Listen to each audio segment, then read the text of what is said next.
ലൈംഗിക ശേഷിക്കുറവിനുള്ള ചികിത്സയെക്കുറിച്ച് പറയുകയാണെങ്കിൽ പലരുടെയും ധാരണ അതിൻ്റെ ആദ്യത്തെ ചികിത്സ വയാഗ്ര പോലെയുള്ള ഗുളികകളാണെന്നുള്ളതാണ്. സത്യം പറയട്ടെ, അതൊരു തെറ്റായ ധാരണയാണ്. മാത്രമല്ല അപകടം പിടിച്ച പ്രവണതയുമാണ്. ലൈംഗിക ശേഷിക്കുറവിനുള്ള ചികിത്സയിൽ എല്ലാർജിനിൻ എന്ന ഒരു ഘടകമുണ്ട്. അതാണ് അതിൻ്റെ ആദ്യത്തെ ചികിത്സയായിട്ട് എനിക്ക് പറയുവാനുള്ളത്. ഇതിൻ്റെ കാരണം എന്താണെന്ന് വെച്ചിട്ടുണ്ടെങ്കിൽ അത് ഒരു അമിനോ ആസിഡ് മാത്രമാണ്. അഥവാ നമ്മുടെ പ്രോട്ടീൻ ഉണ്ടാക്കുന്നതിൽ, നമ്മുടെ അന്നജം ഉണ്ടാക്കുന്നതിൻ്റെ ഒരു ഘടകം മാത്രമാണ്. ഈ എല്ലാർജിനിൻ എന്ന ഘടകം, അതായത് ആ അമിനോ ആസിഡ് സാധാരണഗതിയിൽ ശരീരത്തിൽ ചെല്ലുമ്പോൾ അത് നൈട്രിക് ഓക്സൈഡ് ഉണ്ടാകുവാൻ സഹായിക്കുന്നു. അപ്പോൾ നമ്മുടെ ലിംഗത്തിലുള്ള കോർപ്പസ് കാവർനസ, അതിൻ്റെ ലിംഗത്തിൻ്റെ വികസനത്തിന് വേണ്ടി വരുന്ന ലിംഗം വികസിപ്പിക്കുന്ന ഒരു ഘടകം അതാണ്. അവിടെ കോർപ്പസ് കാവർനസയിൽ ഈ നൈട്രിക് ഓക്സൈഡ് ആക്ട് ചെയ്തിട്ട് അതിൻ്റെ പേശികളെ, അതായത് സ്മൂത്ത് മസിൽസിനെ വികസിപ്പിക്കുന്നു. അങ്ങനെ വികസിപ്പിക്കുന്നതോടുകൂടി രക്തം ലിംഗത്തിലേക്ക് വരികയും അവിടെ തളം കെട്ടി നിൽക്കുകയും ലിംഗം ദൃഢത കൈവരിക്കുകയും ചെയ്യുകയാണ് ചെയ്യുന്നത്. അപ്പോൾ ഈ എല്ലാർജിനിൻ കഴിക്കുന്നതുകൊണ്ട് വേറെ എന്തെങ്കിലും ദോഷമുണ്ടോ? എല്ലാർജിനിൻ എന്താണ് ഘടകം? അതുപോലെ തന്നെ ഇത് ശരീരത്തിന് ദോഷം ചെയ്യാത്ത ഒരു ആദ്യ പടിയായിട്ട് ഈ ലൈംഗിക ശേഷിക്കുറവ് ഉള്ള വ്യക്തികൾ കഴിക്കുന്നതിൽ എന്തെല്ലാം ഗുണങ്ങൾ കിട്ടുന്നുണ്ട്? ഇത്തരം കാര്യങ്ങളെക്കുറിച്ചാണ് ഞാൻ ഇന്ന് ചർച്ച ചെയ്യുവാൻ പോകുന്നത്. ഞാൻ ഡോക്ടർ അജയൻ വർഗീസ്, കോഴിക്കോട് ജില്ലയിൽ കുന്നമംഗലം പന്തീർപ്പാടത്തുള്ള institute of sexual and reproductive medicine എന്ന സ്ഥാപനത്തിൻ്റെ ഡയറക്ടറാണ്. International association of sexual medicine practitioners modern medicine എന്ന അസോസിയേഷൻ്റെ അഖിലേന്ത്യാ ചെയർമാനുമാണ്.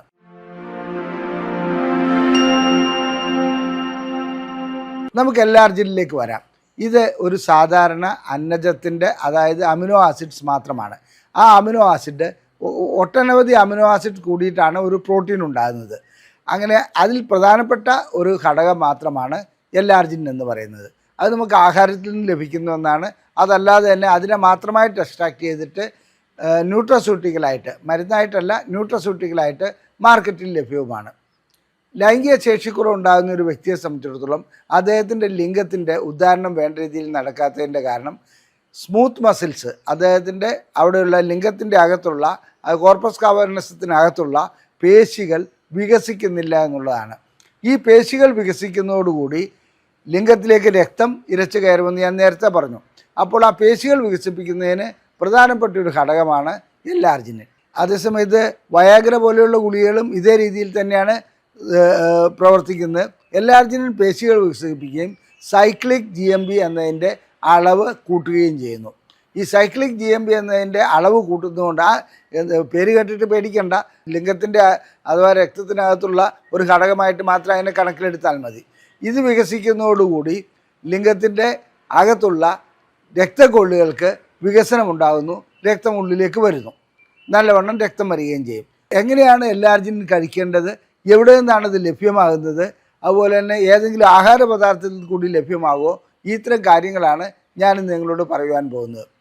ലൈംഗിക ശേഷി കുറവ് അനുഭവപ്പെടുന്ന എല്ലാ വ്യക്തികളും കാട്ടിക്കൂട്ടുന്ന ആദ്യത്തെ തെറ്റെന്താണെന്ന് വെച്ചാൽ മെഡിക്കൽ ഷോപ്പിൽ പോയിട്ട് ഏതെങ്കിലും ഒരു ഗുളിക വാങ്ങുന്നു എന്നുള്ളതാണ്. ആ ഗുളിക സ്വാഭാവികമായിട്ടും മിക്ക ആയുർവേദത്തിലാവട്ടെ, എല്ലാ ആയുർവേദ ഗുളികകളിലും അല്ല ഞാൻ പറയുന്നത്, ചില ആയുർവേദ ഗുളികകളിൽ പോലും നോർത്ത് ഇന്ത്യയിൽ നിന്നും മറ്റും വരുന്നതാണ്. ഇതിനകത്ത് വയാഗ്ര പോലുള്ള ഗുളികകൾ പൊടിച്ചിടുകയും ആ വയാഗ്ര കഴിക്കുന്നതുകൊണ്ട് അവരുടെ ശരീരത്തിന് മറ്റ് പ്രശ്നങ്ങൾ ഉണ്ടാക്കുകയുമാണ് ചെയ്യുന്നത്. അതുകൊണ്ട് ആദ്യമായിട്ട് നാം മനസ്സിലാക്കേണ്ടത്, അത്തരം മെഡിക്കൽ ഷോപ്പിൽ പോയിട്ട് ആ ഗുളികകൾ വാങ്ങി കഴിക്കുകയല്ല ചെയ്യേണ്ടത്. നമ്മുടെ ശരീരത്തിൻ്റെ സ്ഥിതി എന്താണ്, എന്തുകൊണ്ടാണ് ലൈംഗിക ശേഷിക്കുറവുണ്ടായത്? ഒരുപക്ഷെ പ്രമേഹം കൊണ്ടാകാം, പ്രഷർ ഉണ്ടായതുകൊണ്ടാകാം, യൂറിക് ആസിഡ് ഉണ്ടായതുകൊണ്ടാകാം, അതുപോലെ തന്നെ ഹോർമോണിൻ്റെ ലെവൽ കുറഞ്ഞതുകൊണ്ടാകാം, ഇല്ലെങ്കിൽ മറ്റ് പല കാരണങ്ങളുമുണ്ട്. ചിലപ്പോൾ നമുക്ക് മാനസികമായിട്ടുള്ള ചില പ്രശ്നങ്ങൾ ഉണ്ടാകുമ്പോഴും ലൈംഗിക ശേഷിക്കുറവുണ്ടാകാം. അത്തരം കാര്യങ്ങളിൽ എന്താണെന്ന് വിലയിരുത്താതെ നാം ഓടിപ്പോയി ഒരു ഗുളിക കഴിക്കുന്നത് തെറ്റാണെന്നുള്ളത് പല ആവർത്തി ഞാൻ പറഞ്ഞിട്ടുണ്ട്. അത് ശരീരത്തിന് ദോഷം ചെയ്യുന്ന ഒന്നാണ്. അപ്പോൾ നമുക്ക് എല്ലാർജിനിലേക്ക് തിരിച്ചു വരാം. ഇതൊരു നമ്മുടെ ശരീരത്തിൽ തന്നെ അത് പ്രവർത്തിക്കുന്ന, അതായത് ആഹാരത്തിൽ കൂടി ലഭിക്കുന്ന ഒരു പദാർത്ഥം മാത്രമാണ്. പയർ വർഗ്ഗങ്ങളിൽ അത് നല്ലവണ്ണമുണ്ട്. അതായത് നമ്മൾ സാധാരണ ഇതിൽ മുളപ്പിച്ച പയറൊക്കെ കഴിക്കുകയാണെങ്കിൽ നല്ലതാണെന്ന് പറയുന്നതിൻ്റെ കാരണം അതാണ്. ഉലുവ പോലെയുള്ള ഘടകങ്ങളിൽ അത് നല്ലവണ്ണമുണ്ട്. ഇതുകൂടാതെ മത്സ്യം, അതുപോലെ തന്നെ നമ്മുടെ ബട്ടർ, ഇങ്ങനെയുള്ള ഇതിലെല്ലാം ഈ സംഗതിയുണ്ട്, എല്ലാർജിനുണ്ട്. അത് വേണ്ട രീതിയിൽ നാം കഴിക്കുകയാണെങ്കിൽ അതിനകത്ത് ഇപ്പോൾ ഒരു ഉദാഹരണം പറയുമ്പോൾ പ്രമേഹമുള്ള ഒരു രോഗിക്ക് കഴിക്കാൻ പറ്റാത്ത ഒത്തിരി ആഹാരമുണ്ട്. അതിൻ്റെ കൂട്ടത്തിൽ ഇത് കഴിക്കണമെന്നല്ല പറയുന്നത്. ഈ മുളപ്പിച്ച പയറൊക്കെ പ്രമേഹമുള്ള വ്യക്തികൾക്കും അതുപോലെ തന്നെ അത്ര അസുഖങ്ങളുള്ളവർക്ക് കഴിക്കാവുന്ന കാര്യമുള്ളൂ. അങ്ങനെ ചെയ്യുന്നതോടുകൂടി എല്ലാർജിൻ്റെ അളവ് രക്തത്തിൽ കൂടുതലാകുകയും അത് ലിംഗത്തിലേക്ക് ചെന്നിട്ട് ലിംഗോദ്ധാരണത്തിന് സഹായിക്കുകയും ചെയ്യുന്നു. എല്ലാർജിൻ കഴിക്കുകയാണെങ്കിൽ ചിലർക്ക് വയറിന് അസ്വസ്ഥത ഉണ്ടാകാറുണ്ട്. അത് എന്തുകൊണ്ടാണെന്ന് വെച്ചാൽ അവരുടെ ഇൻടോളറൻസ് ആണ്. അവർക്കത് ഇതുമായിട്ട് കഴിച്ചു പോവുകയാണെങ്കിൽ അവർക്ക് അസ്വസ്ഥത ഉണ്ടാകുന്നതിൻ്റെ കാരണം ചില വ്യക്തികൾക്ക് മാത്രം അനുഭവപ്പെടുന്ന ഒരു പ്രത്യേകതയാണ്. അപ്പോൾ എത്രയാണ് എല്ലാർജിൻ കഴിക്കേണ്ടത്? 2 മുതൽ 3 ഗ്രാം വരെ ദിവസവും കഴിക്കാവുന്ന കാര്യമേ ഉള്ളൂ.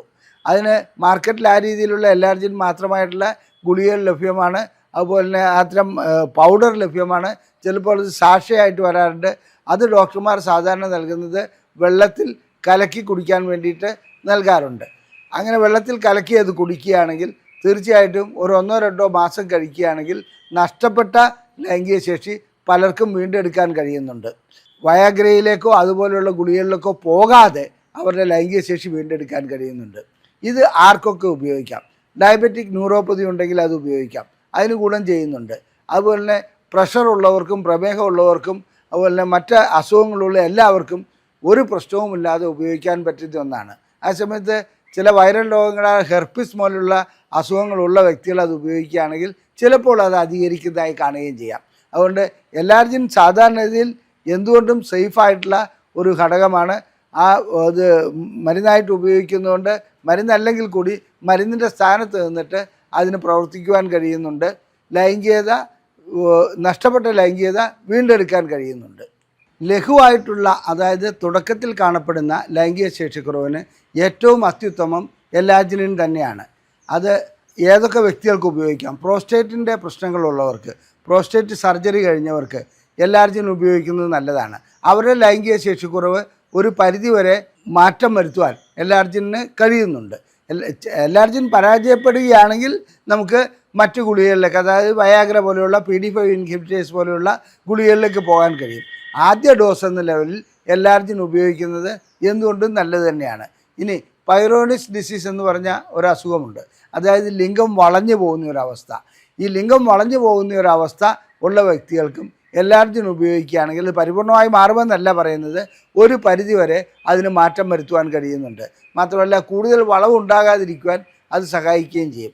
എല്ലാർജിനെ സംബന്ധിച്ചിടത്തോളം അത് പൈറോണിസ് ഡിസീസിൻ്റെ ഒരു ഔഷധമാണെന്നല്ല ഞാൻ പറയുന്നത്, അവിടെ ഒരു അഡ്ജുവൻ്റായിട്ട് ഒരു സഹായ ഘടകമായിട്ട് അത് മാറാറുണ്ട്. ഇനി ഹൈപ്പോഗോണഡിസം, അതായത് ചില വ്യക്തികളെ സംബന്ധിച്ചിടത്തോളം അവർക്ക് ഹോർമോൺ വളരെയധികം കുറവായിരിക്കും. ഹോർമോൺ കുറവുള്ള വ്യക്തികൾക്കും അവരുടെ ലൈംഗിക ശേഷിക്കുറവ് വീണ്ടെടുക്കുന്നതിന് വേണ്ടി ഹോർമോൺ ലെവൽ ഉയർത്തിക്കൊണ്ടല്ല ഈ എല്ലാർജിനിൻ അവിടെ സഹായിക്കാറുണ്ട്. അതായത് ആ പ്രശ്നത്തിന് പരിപൂർണമായിട്ടുള്ള പരിഹാരം ഇതല്ല, ഏത് എല്ലാർജിനല്ല. പൈറോണിസ് ഡിസീസിൻ്റെയും പരിപൂർണമായിട്ടുള്ള പരിഹാരം ഒന്നുമല്ല എല്ലാർജിനും. എന്നിരുന്നാലും ഒന്നുകിൽ ആ അസുഖം അധികരിക്കാതിരിക്കുവാൻ അല്ലെങ്കിൽ അതിനോടനുബന്ധിച്ചുണ്ടാകുന്ന ലൈംഗിക ശേഷിക്കുറവ് കുറച്ചു കൊണ്ടുവരുവാൻ എല്ലാർജിനും സഹായിക്കാറുണ്ട്. അപ്പോൾ ഞാൻ നേരത്തെ പറഞ്ഞു പയറുവർഗ്ഗങ്ങളിൽ, മത്സ്യത്തിൽ, മാംസത്തിൽ എല്ലാം ഇതുണ്ട്. അത് മുട്ടയിൽ ഇത് കാണപ്പെടുന്നുണ്ട്. അപ്പോൾ ഇതെല്ലാം കഴിക്കുക. അപ്പോൾ മറ്റ് ആഹാരങ്ങൾ കഴിക്കുമ്പോൾ നാം ശ്രദ്ധിക്കേണ്ട കാര്യം, കൊളസ്ട്രോൾ ഉള്ളൊരു വ്യക്തി പോയിട്ട് എല്ലാർജിൻ കൂട്ടാൻ വേണ്ടി മുട്ട കഴിക്കുന്നത് തെറ്റാണ്. അപ്പോൾ മുട്ടയുടെ മഞ്ഞ ഭാഗം ഒഴിവാക്കിക്കൊണ്ട് വെള്ള മാത്രം കഴിക്കുകയാണെങ്കിൽ അവർക്ക് എല്ലാർജിൻ ഉയർത്തിക്കൊണ്ട് വരാൻ കഴിയും. അപ്പോൾ നമ്മുടെ ആഹാരത്തിൽ നാം ചില നിബന്ധനകൾ വയ്ക്കുകയാണെങ്കിൽ, നാം സമീകൃത ആഹാരം കഴിക്കുകയാണ്, അങ്ങനെയുള്ള ചില നിബന്ധനകൾ വയ്ക്കുകയാണെങ്കിൽ നമുക്ക് വേണ്ട രീതിയിലുള്ള എല്ലാർജിനും നമുക്ക് ലഭിക്കും. അതുകൊണ്ട് തന്നെ നമുക്ക് ലൈംഗിക ശേഷിക്കുറവ് വരാതിരിക്കുവാനും അത് സഹായിക്കാറുണ്ട്. ചില പ്രോട്ടീൻ പൗഡറുകൾ, അതായത് സാധാരണ മാർക്കറ്റിൽ വെക്കുമ്പോൾ അതിനകത്ത് എല്ലാർജിൻ അടങ്ങിയിട്ടുണ്ട് എന്നൊക്കെ വാദിക്കാറുണ്ട്. വാസ്തവത്തിൽ അങ്ങനെ പ്രോട്ടീൻ പൗഡർ കഴിക്കുന്നതുകൊണ്ട് മാത്രം എല്ലാർജിൻ ഉണ്ടായിക്കൊള്ളണമെന്നില്ല. എല്ലാർജിൻ കഴിക്കുന്നവരെ എല്ലാർജിൻ മാത്രമായിട്ടുള്ള ഘടകമുള്ള മരുന്നുകൾ കഴിക്കുന്നതാണ് നല്ലത്. പ്രോട്ടീൻ പൗഡറിൽ ഒട്ടനവധി ഘടകങ്ങളുണ്ട്. അത് മാത്രമല്ല ചില പ്രോട്ടീൻ പൗഡറുകൾ സോയാബീനിൽ നിന്നുണ്ടാക്കുന്നതാണ്. അത്തരം പ്രോട്ടീൻ പൗഡർ കഴിക്കുകയാണെങ്കിൽ നമുക്ക് ലൈംഗിക ശേഷി ഉണ്ടാകുകയല്ല, പുരുഷന്മാരെ സംബന്ധിച്ചിടത്തോളം ഈസ്ട്രോജൻ എന്ന ഒരു ഹോർമോൺ അവിടെ കൂടുതലായി ഉൽപ്പാദിപ്പിക്കപ്പെടും. അത് വേ പ്രോട്ടീൻ എന്നാണ് അതിന് പറയുന്നത്. അതുകൊണ്ട് എല്ലാർജിൻ്റെ സ്ഥാനത്ത് പകരം വയ്ക്കാവുന്ന ഒന്നല്ല പ്രോട്ടീൻ പൗഡർ. അഥവാ വേ പ്രോട്ടീൻ ഉപയോഗിക്കുകയാണെങ്കിൽ പുരുഷൻ്റെ ലൈംഗിക ശേഷി കുറയുകയാണ് ഉണ്ടാകുക. വളരെ ശ്രദ്ധിക്കേണ്ട ഒരു കാര്യമാണിത്. എൽ-ആർജിനിൻ ഒരു പ്രോട്ടീൻ അല്ല, പ്രോട്ടീൻ്റെ ഒരു ഘടകം മാത്രമാണ്. ആ ഘടകം ഗുളികകളിൽ കൂടിയും സാഷേ വഴിക്കും, അതായത് പാക്കറ്റ് വഴിക്കും ലഭിക്കാറുണ്ട്. അത് വാങ്ങിക്കഴിക്കുന്നതുകൊണ്ട് പ്രത്യേകിച്ച് അപകടങ്ങളൊന്നുമില്ല. ലൈംഗികശേഷി തുടക്കത്തിൽ നഷ്ടപ്പെട്ടവർക്ക് അത് ഗുണം ചെയ്യുന്ന ഒരു ഔഷധം തന്നെയാണ്. ഞങ്ങളുടെ ഈ വീഡിയോ ഇഷ്ടപ്പെട്ടുവെങ്കിൽ അത് ഷെയർ ചെയ്യുക, ലൈക്ക് ചെയ്യുക, നിങ്ങളുടെ അഭിപ്രായങ്ങൾ കമൻറ്റ് ബോക്സിൽ രേഖപ്പെടുത്തുക. സ്ത്രീകൾക്കാകട്ടെ പുരുഷന്മാർക്കാകട്ടെ ലൈംഗികമായിട്ടുള്ള എല്ലാ പ്രശ്നങ്ങൾക്കും പരിഹാരം നൽകുന്ന ഒരു സ്ഥാപനമാണ് ISRM. നിങ്ങൾക്ക് ചികിത്സ ആവശ്യമുണ്ടെങ്കിൽ ഇവിടെ കാണിച്ചിരിക്കുന്ന നമ്പറിൽ വിളിച്ച് ബുക്ക് ചെയ്യാവുന്നതാണ്. അതുപോലെ തന്നെ ഞങ്ങളിവിടെ നിന്നും പ്രസിദ്ധീകരിക്കുന്ന ബുക്ക്ലെറ്റുകൾ സൗജന്യമായി ലഭിക്കുവാൻ ISRM എന്ന് ടൈപ്പ് ചെയ്ത് ഈ നമ്പറിലേക്ക് വാട്സപ്പ് ചെയ്യുക. നന്ദി, നമസ്കാരം.